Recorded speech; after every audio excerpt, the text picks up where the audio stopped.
شمالی عراق کے شہر بکرتا میں کرد فورسز کا ایک سہما ہوا جشن۔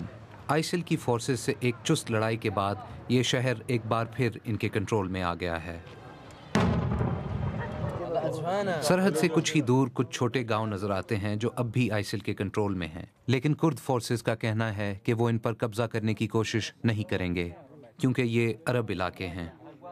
اس فتح میں امریکی فضائی قوت کی ضرورت نہیں پڑی اور اس سے کردوں کے حوصلے بلند ہوئے ہیں۔ آہستہ آہستہ ان کو اپنی صلاحیتوں پر یقین ہو رہا ہے۔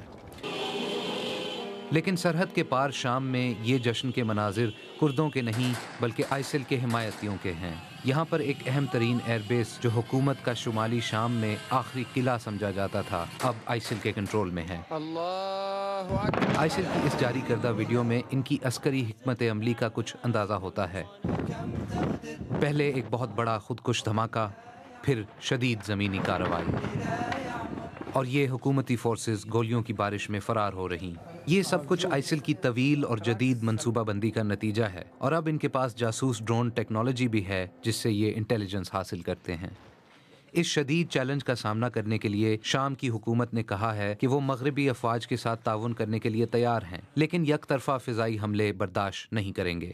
عراق میں کرد فورسز نے آئسل کے خلاف کامیابی تو حاصل کی ہے، لیکن چیلنج اب بھی بہت بڑا ہے اور یہ محض ایک شروعات۔ زیاد ظفر، BBC نیوز۔